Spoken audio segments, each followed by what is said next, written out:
ತಮಿಳುನಾಡಿನ CM Joseph Vijay ಅವರು ಕರ್ನಾಟಕಕ್ಕೆ ಬರೋದು ಬೇಡ ಅಂತ ಹೇಳಿ ಆಕ್ರೋಶ ವ್ಯಕ್ತವಾಗ್ತಾ ಇದೆ. ಆ ಆಕ್ರೋಶ ಕಡಿಮೆ ಆಗ್ತಾ ಇಲ್ಲ. ವಿಜಯ್ ಇವತ್ತಲ್ಲ ಯಾವತ್ತೂ ಬರೋದು ಬೇಡ ಅವರು ಇಲ್ಲಿಗೆ ಅಂತೇಳಿ ಆಗ್ರಹವನ್ನು ವ್ಯಕ್ತಪಡಿಸ್ತಾ ಇದ್ದಾರೆ. ಗೋ ಬ್ಯಾಕ್ ವಿಜಯ್ ಅಂತೇಳಿ ಪೋಸ್ಟರ್ಗಳನ್ನು ಹಿಡಿದು ಪ್ರತಿಭಟನೆಯನ್ನ ಮಾಡಲಾಗಿದೆ. ಮಂಡ್ಯದಲ್ಲಿ ರಕ್ಷಣಾ ವೇದಿಕೆಯಿಂದ ತೀವ್ರವಾದಂತಹ ಭಾರಿ ಪ್ರತಿಭಟನೆಯನ್ನು ನಡೆಸಲಾಗಿರುವಂಥದ್ದು. ಸಂಜಯ್ ವೃತ್ತದ ರಸ್ತೆಯಲ್ಲಿ ಟೀಯನ್ನು ಕಾಯಿಸಿಕೊಂಡು ಪ್ರತಿಭಟನೆಯನ್ನು ಮಾಡಲಾಗಿದೆ. ತಮಿಳುನಾಡು ಸಿಎಂ ವಿಜಯ್ ವಿರುದ್ಧ ಪ್ರತಿಭಟನೆ ಆಕ್ರೋಶಗಳು ವ್ಯಕ್ತವಾಗ್ತಾ ಇದೆ. ಡ್ಯಾಮ್ ನಿರ್ಮಾಣಕ್ಕೆ ಬೇರೆ ರಾಜ್ಯದ ಅನುಮತಿ ಇಲ್ಲ ಅಂತ ಹೇಳಿ ಕೇಂದ್ರ ಹೇಳಿದೆ. ನಮ್ಮ ಅನುಮತಿ ಬೇಕು ಅಂತ ಮೋದಿಗೆ ಪತ್ರವನ್ನು ಬರೆದಿದ್ದಾರೆ. ಸಿಎಂ ವಿಜಯ್ ಇಲ್ಲಿ ಬಂದು ಮಾತುಕತೆ ಮಾಡ್ತೀವಿ ಅಂತ ಹೇಳಿ ಬೇರೆ ಹೇಳ್ತಾರೆ. ಇದರಿಂದ ಯಾವುದೇ ಪ್ರಯೋಜನ ಆಗೋದಿಲ್ಲ ಅಂತ ಹೇಳಿ ಪ್ರತಿಭಟನಾಕಾರರು ಆಕ್ರೋಶ ವ್ಯಕ್ತಪಡಿಸಿದ್ದಾರೆ.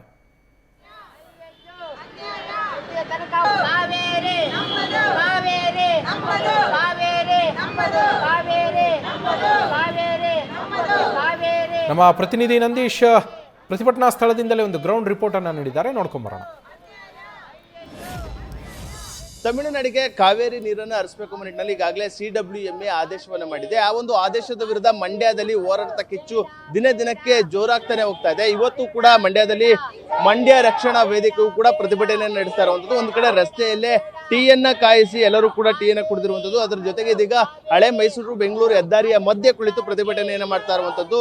ರಾಜ್ಯ ಸರ್ಕಾರದ ವಿರುದ್ಧ ಒಂದು ಆಕ್ರೋಶಗಳನ್ನ ವ್ಯಕ್ತಪಡಿಸ್ತಾ ಇದ್ದಾರೆ. ಅದರ ಜೊತೆಗೆ ಯಾವುದೇ ಕಾರಣಕ್ಕೂ ತಮಿಳುನಾಡಿಗೆ ನೀರನ್ನು ಹರಿಸಬಾರದು ನಿಟ್ಟಿನಲ್ಲಿ ಈಗ ಆಗ್ರಹವನ್ನು ಮಾಡ್ತಾ ಇರುವಂತದ್ದು. ಅದರ ಜೊತೆಗೆ ಗೋ ಬ್ಯಾಕ್ ಚಳುವಳಿ, ಗೋ ಬ್ಯಾಕ್ ವಿಜಯ್ ಎಂಬ ನಿಟ್ಟಿನಲ್ಲೂ ಕೂಡ ಒಂದು ಪೋಸ್ಟರ್ ಹಿಡಿದು ಒಂದು ಪ್ರತಿಭಟನೆಯನ್ನು ಮಾಡ್ತಾ ಇರುವಂತದ್ದು. ಕಾರಣ ಅಂತಂದ್ರೆ ಏನು ಸಿಎಂ ವಿಜಯ್ ಅವರು ರಾಜ್ಯದ ಸಿಎಂ ಬಳಿ ಒಂದು ಮಾತುಕತೆಗೆ ಮನವಿಯನ್ನು ಮಾಡಿರುವಂತದ್ದು. ಸದ್ಯ DK ಶಿವಕುಮಾರ್ ಅವರು ಆ ಒಂದು ಭೇಟಿ ಸದ್ಯಕ್ಕೆ ಬೇಡ ಅಂತ ಹೇಳಿದ್ರು ಕೂಡ ಮುಂದೆ ಯಾವತ್ತೂ ಕೂಡ ಭೇಟಿಗೆ ಬರಬಾರದು ನಿಟ್ಟಿನಲ್ಲಿ ಇದೀಗ ಪ್ರತಿಭಟನೆಯನ್ನು ಮಾಡ್ತಾ ಇರುವಂತದ್ದು. ಪ್ರತಿಭಟನಾಕಾರರಿದ್ದಾರೆ, ನೇರವಾಗಿ ಮಾತನಾಡಿಸ್ತೀನಿ. ಸರ್, ಈಗ ಪ್ರತಿಭಟನೆ ಮಾಡ್ತಾ ಇದ್ದೀರಿ ಗೋ ಬ್ಯಾಕ್ ವಿಜಯ್ ಅಂತ ಸಿಎಂ ಹೇಳಿದ್ದಾರೆ ಅಂದ್ರೆ ತಾತ್ಕಾಲಿಕವಾಗಿ ಭೇಟಿ ಮಾಡೋದು ಬೇಡ ಅಂತ. ಸರ್, ವಿಜಯ್ ಅವರು ಭೇಟಿಯಾಗೋದು ಹಿಂದೆ ಅಲ್ಲ, ಮುಂದಕ್ಕೂ ನಮ್ಮ ತಲೆ ಇರೋ ತನಕನೂ ಕರ್ನಾಟಕಕ್ಕೆ ಭೇಟಿ ನೀಡಬಾರ್ದು. ಭೇಟಿ ನೀಡಿದ್ರೆ ಏನು ನಮ್ಮ ರಾಜ್ಯದಲ್ಲಿ ಅನಾಹುತ ಆಗುತ್ತೆ, ಪ್ರಾಣ ಹಾನಿ ಆಗುತ್ತೆ, ಸರ್ಕಾರಿ ಕಚೇರಿಗಳಿಗೆ ಧ್ವಂಸ ಆಗುತ್ತೆ. ಪ್ರತಿಯೊಂದಕ್ಕೂ ಕನ್ನಡ ಹೋರಾಟಗಾರಾಗಲಿ ರೈತಾಪಿ ಜನಗಳಾಗಲಿ ಹೊಣೆ ಅಲ್ಲ, ಸರ್ಕಾರನೇ ನೇರ ಹೊಣೆ. ವಿಜಯರು ಬರ್ತಾ ಇದ್ದಾರೆ ಅಂತ ಹೇಳಿದ್ರೆ ಮೇಕೆದಾಟು ಯೋಜನೆಗೆ ಪದೇ ಪದೇ ಖ್ಯಾತೆ ತೆಗೆದು ಅಡ್ಡಿಪಡಿಸ್ತಾ ಇದ್ದಾರೆ. ಇವ್ರು ಬರ್ತಾರೋ ಉದ್ದೇಶ ಏನಂತಂದ್ರೆ DK ರಾಜ್ಯ ಸರ್ಕಾರದವರು ಈ ಕಾಂಗ್ರೆಸ್ ಸರ್ಕಾರ ಇದೆ, ಅಲ್ಲೂ ಕಾಂಗ್ರೆಸ್ ಸರ್ಕಾರ ಇರೋದ್ರಿಂದ ಇಬ್ರು ಸ್ಪಂದಿಸಿ ಜನಗಳಿಗೆ ಮಕ್ಕಳ ಟೋಪಿ ಹಾಕಿ ಕಿವಿಗೆ ಹೂ ಮೂಡಿಸುವಂತ ತಂತ್ರ ನಡೀತಾ ಇದೆ. ಇವರಿಬ್ರು ಏನ್ ಮಾತಾಡಿ ಬರ್ತಾ ಇದ್ದಾರೆ ಅಂತ ಹೇಳಿದ್ರೆ ಮೇಕೆದಾಟು ಯೋಜನೆನ ಕೈ ಬಿಡಬೇಕು, ರೈತರಿಗೆ ಅನುಕೂಲ ಆಗಬಾರ್ದು. ನೀವು ಇಲ್ಲಿ ಮೇಕೆದಾಟು ಯೋಜನೆ ಕರ್ನಾಟಕದ ಕೈ ಎತ್ಕೊಂಡ್ರೆ ಕರ್ನಾಟಕದ ನಮ್ಮ ತಮಿಳುನಾಡಲ್ಲಿ ರೈತರು ನನ್ನ ಬಗ್ಗೆ ತಗ್ಗಿ ಹೇಳ್ತಾರೆ, ನಾನು ಅಲ್ಲಿ ಅಧಿಕಾರ ಚಾಲಿಸಿಕಾಗಲ್ಲ ಅನ್ನೋ ಉದ್ದೇಶ ಮಾತುಕತೆ ಮಾಡಿ ಬರ್ತಾ ಇದ್ದಾರೆ ಹೊರತು ರೈತಾಪಿ ಜನಗಳಿಗಾಗಲಿ ಮತ್ತು ಕರ್ನಾಟಕಗಾಗಲಿ ಒಳ್ಳೇದಾಗಿ ಬರ್ತಾ ಇಲ್ಲ. ಮತ್ತೆ ಈ ಕಾಂಗ್ರೆಸ್ ಸರ್ಕಾರ ಏನಿದೆ, ಏನೇ ಆಗಲಿ ಒಂದು ನೈಜಾಂಶ ಇಟ್ಕೊಂಡು ಒರಿಜಿನಾಲಿಟಿ ಇಂದ ಹಿಡಿದು ಸರ್ಕಾರ ಚಾಲನೆ ಬಂದಿಲ್ಲ. ಪ್ರಜೆಗಳಿಗೆ ಅದು ಇದು ಗ್ಯಾರಂಟಿ ಯೋಜನೆ ಕೊಟ್ಬಿಟ್ಟು ಬಂದಿದೆ ಹೊರತು ಇದು ಒಂದು ಕೃತಕ ಒಂದು ಕಾಂಗ್ರೆಸ್ ನ್ಯಾಯಯುತವಾಗಿಲ್ಲ ಅಂತ ಹೇಳಕ್ ಇಷ್ಟಪಡ್ತಾ ಇದ್ದೀನಿ. ಮಾತುಕತೆ ಮಾಡಿದ್ರೆ ಅನುಕೂಲ ಆಗಲ್ವಾ ರಾಜ್ಯಕ್ಕೆ ಅಂತ? ಸರ್, ಈಗ ಏನು ಅನುಕೂಲ ಆಗುತ್ತೆ? ಇವರು ನಮ್ಮ ಕೇಂದ್ರದವರು ಏನು ಮಾಡ್ತಾರೆ, ಇವರು ಇಲ್ಲಿ ಬಂದು ಮಾತುಕತೆ ಮಾಡ್ತೀವಿ ಅಂತಾರೆ, ಅಲ್ಲಿ ಕೇಂದ್ರಕ್ಕೆ ಹೋಗಿ ಅರ್ಜಿ ಹಾಕೊಂಡು ನಮ್ಮ ರೈತರುಗಳಿಗೆ ಬರೀ ಅನಾನುಕೂಲನೇ ಮಾಡ್ತಾರೆ ಹೊರತು ಯಾವುದು ಬಗೆಹರಿತಾ ಇಲ್ಲ. ಅಷ್ಟು ವರ್ಷದಿಂದನೂ ಬರೀ ನಾವು ಹೋರಾಟ ಮಾಡಿ ಬೀದಿ ಕಾವೇರಿ ವಿಚಾರ ಬಂದಾಗೆಲ್ಲ ಬರೀ ಇದೇ ಇದಾಯ್ತೈತೆ. ಇಲ್ಲಿ ರಾಜಕಾರಣಿಗಳು MP ಗಳು ಅವರೇನು ನಿದ್ದೆ ಮಾಡ್ತಾವ್ರೋ ಅದೂ ನಮ್ಗೆ ಗೊತ್ತಾಯ್ತಾ ಇಲ್ಲ. ಇವ್ರು ಬರ್ತಾರೆ, ಅವ್ರು ಬಂದು ಭೇಟಿ ಮಾಡ್ತೀವಿ ಅಂತಾರೆ, ಇವ್ರು ಹೋಗಿ ಭೇಟಿ ಮಾಡ್ತೀವಿ ಮಾತಾಡ್ತೀವಿ ಅಂತಾರೆ. ಅವ್ರು ಏನಾರ ಮಾತಾಡಲಿ, ನಮ್ಮ ರೈತರಿಗೂ ಅನುಕೂಲ ಆಗೋದಾದರೆ ನಮ್ಗೆ ಏನೈತೆ ಅದು ಆಗಬೇಕು ಸರ್ ನಮ್ಮ KRS ಅಲ್ಲಿ. ಅದು ಬಿಟ್ರೆ ನಾವು ಈ ಜನಗಳು ವಿಜಯ್ ನಮ್ಗೇನು ಬೇಕಾಗಿಲ್ಲ ಸರ್. ನಮ್ಮ ಕರ್ನಾಟಕ ಅವ್ರೇನು ಬರ್ಬೇಕು ಸರ್? ಅವ್ರೇನು ಬಂದು ಇಲ್ಲಿ ತೀರ್ಮಾನ ಮಾಡಿದ್ದು? ನಮ್ದು ಏನೈತೆ, ನಾವು ಇಲ್ಲಿ ಮೇಕೆದಾಟು ಯೋಜನೆ ಮಾಡ್ಬೇಕಾ? ಅದು ಎಲ್ಲ ನಾವು ಅಕ್ಕಪಕ್ಕ ರಾಜ್ಯ ಏನು ಬೇಕು ಮಾಡ್ಬೋದು ಅಂತ ಇದು ಆಗೈತೆ. ಇವ್ರು ಹೋಗಿ ಕೇಂದ್ರಕ್ಕೆ ಹೋಗಿ ಅರ್ಜಿ ಹಾಕೋದು, ಇಲ್ಲಿ ಬಂದು ಮಾತುಕತೆ ಆಡ್ತೀನಿ, ನಾವು ಅಲ್ಲಿ ಬಗೆಹರಿಸ್ತೀವಿ ಹಿಂಗೆ ಬಗೆಹರಿಸ್ತೀವಿ ಅಂತ ಏನು ಮಾಡ್ತಾ ಇದ್ದಾರೆ ಇವರು? ಬಂದು ನಮಗೆ ತೊಂದರೆ ಕೊಡ್ತಾವ್ರೆ ನಮ್ಮ ಜನಗಳಿಗೆ. ಈಗ ಇರೋದು 80-90 ಅಡಿ ನೀರೈತೆ. ಈ ನೀರು ಇಡೀ ಕರ್ನಾಟಕ, ಬೆಂಗಳೂರು, ಮೈಸೂರು, ಮಂಡ್ಯ ಎಲ್ಲ ಎಷ್ಟು ಇಲ್ಲಿ ಜಿಲ್ಲೆಗಳವೆ.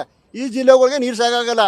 ಅದನ್ನು ಮೊದಲು ನಿಲ್ಸಾಕೇಳಿ ಅವರು ವಿಜಯ ಬಂದು ಅಲ್ಲ ಈಗ ನ್ಯೂಸಲ್ಲಿ ನೋಡ್ತಾ ಇದ್ರೆ ಇಲ್ಲ ಬೇಡ ಕಣ್ರಪ್ಪ ನೀರು ಸ್ಟಾಪ್. ನಮ್ಮ ಕರ್ನಾಟಕದ ಜನನೂ ರೈತ ಅಲ್ಲಿ ನನ್ನ ಫಿಲಮು ಇಲ್ಲೆಲ್ಲ ಕ್ಲೀನಾಗಿ ಓಡ್ತೈತೆ. ಕನ್ನಡ ಈಗ ಜನನಾಯಕನಂತ ಫಿಲಮ್ ತೆಗೆದು ಇಲ್ಲ ನಮ್ಮ ಕರ್ನಾಟಕದೆಲ್ಲ ಓಡ್ತೈತೆ. ನಮ್ಮ ಜನಗಳು ತೊಂದರೆ ಕೊಡ್ತಾವ್ರಾ? ಆದರೂ ಇವರು ಫಿಲಮ್ ಎಲ್ಲ ಚೆನ್ನಾಗಿ ಓಡ್ತೈತೆ. ನಮ್ಮದು ಕರ್ನಾಟಕಕ್ಕೆ ಬರಬೇಕು ಕಣಪ್ಪ, ನೀರು ಕಮ್ಮಿ ಐತೆ, ನೀವೇ ಮಡಿಕೊಳ್ಳಿ, ನಮ್ಗೇನು ಬೇಕಾಗಿಲ್ಲ, ಮಳೆ ಬಂದಾಗ ಕೊಡಿ ಅಂತ ಹೇಳಿ. ಅವಾಗ ಆ ಥರ ಮಾತಾಡ್ಬಿಟ್ಟು ಅಲ್ಲಿ ಪ್ರೆಸ್ ಮೀಟ್ ಮಾಡಲಿ, ತಮಿಳ್ನಾಡು ಪ್ರೆಸ್ ಮೀಟ್ ಮಾಡಿಬಿಟ್ಟು ಆಮೇಲೆ ನಮ್ಮ ಕರ್ನಾಟಕಕ್ಕೆ ಬರಲಿ. ಮೇಡಮ್, ಈಗ ನಮ್ಮಲ್ಲೇ ನೀರಿಲ್ಲ, ಈ ಸಂದರ್ಭ ನೀರು ಕೇಳುವಂಥದ್ದು ಎಷ್ಟರ ಮಟ್ಟಿಗೆ ಸರಿ? ಆದೇಶ ಸರಿ ಇದೆಯಾ? ತಪ್ಪಲ್ವಾ ಸರ್? ಆದೇಶ ತಪ್ಪು. ಈಗ DK ಅವರು ನಮ್ಮ ರೈತರ ಬಗ್ಗೆ ಯೋಚನೆ ಮಾಡ್ತಿಲ್ಲ. ವಿಜಯ್ ಅವ್ರನ್ನ ಪ್ರೊಟೆಕ್ಟ್ ಮಾತ್ರ ಮಾತಾಡ್ತಾ ಇರೋದವ್ರು. ಬರಬೇಡಿ ನೀವು ಅಂತ ಅವ್ರು ಹೇಳಿಲ್ಲ. ಮುಂದೆ ಇದೆಲ್ಲ ಸ್ವಲ್ಪ ಸ್ಟ್ರೈಕ್ಗಳು ನಡೀತಾ ಇದೆ, ಇದೆಲ್ಲ ಶಾಂತವಾದ್ಮೇಲೆ ನೀವು ಬನ್ನಿ ಅಂತ ಕರೆದಿದ್ದಾರೆ ವಿನಃ ನೀವು ಬರಲೇಬೇಡಿ ಅಂತ ಅವ್ರು ಹೇಳಿಲ್ಲ. ಹಾಗಾಗಿ ಅವ್ರನ್ನ ಪ್ರೊಟೆಕ್ಟ್ ಮಾಡ್ತಿದ್ದಾರೆ. ಅವ್ರ ತಮಿಳ್ನಾಡಿಗೆ ಒಲವು ಇದೆ DK ಶಿವಕುಮಾರ್ ಅವ್ರಿಗೆ. ಇಲ್ಲಿ ಏನಾದ್ರು ಬಿಟ್ರೆ, ನೀರು ಬಿಟ್ರೆ ಏನ್ ಮಾಡ್ತಾರೆ ಸರ್? ಉಗ್ರ ಹೋರಾಟ ನಡೆಸ್ತೀವಿ ಸರ್. ಯಾವ್ದೇ ಕಾರಣಕ್ಕೂ ಬಿಡಕ್ ಬಿಡಲ್ಲ. ಯಾಕಂದ್ರೆ ಇಲ್ಲಿ ರೈತರಿಗೆ ನೀರಿಲ್ಲ, ಕುಡಿಯೋ ನೀರಿಗೆ ತೊಂದರೆ ಆಗಿದೆ ನಮ್ಗಳಿಗೆಲ್ಲ. ಇನ್ನು ಬೆಳೆಗಿರ್ಲಿ, ಕುಡಿಯೋ ನೀರೇ ಸರಿಯಾಗಿ ಬರ್ತಾ ಇಲ್ಲ, ಸಿಗ್ತಾ ಇಲ್ಲ. 4 ದಿನಕ್ಕೆ ಒಂದ್ಸಲ ಸಿಗ್ತಾ ಇದೆ. ಎಷ್ಟೋ ಕಷ್ಟ ಪಡ್ತಿದ್ದಾರೆ ಜನಗಳು. ಅಂಥದ್ರಲ್ಲಿ ತಮಿಳ್ನಾಡಿಗೆ ಬೆಳೆಯಕ್ಕೆ ಹೇಗೆ ಸರ್ ನೀರು ಕೊಡಕ್ ಸಾಧ್ಯ? ಅದನ್ನ DK ಅವ್ರು ಹೇಳ್ಬಹುದಲ್ವಾ? ಅವ್ರು ಸದ್ಯಕ್ಕೆ ಬರಬೇಡಿ ಅಂತ ಹೇಳಿದಾರೆ ವಿನಃ ಬರಲೇಬೇಡಿ ಅಂತ ಹೇಳಿಲ್ಲ ಅವರು ಸರ್. ಇದು ಹೋರಾಟಗಾರರ ಆಕ್ರೋಶ ಆಗಿರುವಂತದ್ದು. ಅಂದ್ರೆ DK ಶಿವಕುಮಾರ್ ಅವರು ಈಗ ಸದ್ಯಕ್ಕೆ ಭೇಟಿ ಬೇಡ ಅಂತ ಹೇಳಿದ್ದಾರೆ, ಆದ್ರೆ ಮುಂದೆಯೂ ಕೂಡ ಭೇಟಿ ಮಾಡೋದು ಬೇಡ. ಯಾಕೆಂದ್ರೆ ಎಲ್ಲದಕ್ಕೂ ಕೂಡ ಅಡ್ಡಗಾಲನ್ನ ತಮಿಳುನಾಡು ಆಗ್ತಾ ಇದೆ. ಇಂಥ ಸಂದರ್ಭದಲ್ಲಿ ಅವರೊಂದಿಗೆ ಮಾತುಕತೆ ಮಾಡುವಂತ ಅವಶ್ಯಕತೆ ಇಲ್ಲ ನಿಟ್ಟಿನಲ್ಲೂ ಕೂಡ ಎಚ್ಚರಿಕೆಯನ್ನು ಕೊಡ್ತಾ ಇರುವಂತದ್ದು. ಅಲ್ಲದೆ ತಮಿಳುನಾಡಿಗೆ ಯಾವುದೇ ಕಾರಣಕ್ಕೂ ನೀರನ್ನು ಹರಿಸಬಾರದು ನಿಟ್ಟಿನಲ್ಲಿ ಆಗ್ರಹವನ್ನು ಕೂಡ ಮಾಡ್ತಾ ಇರುವಂತದ್ದು. ಕ್ಯಾಮ್ರಾ ಪರ್ಸನ್ ನರ್ಸಿ ಜೊತೆ Nandish, news first Mandya. News first ನಿರ್ಭೀತಿಯಿಂದ ನಿಮ್ಮ ಪರವಾಗಿ.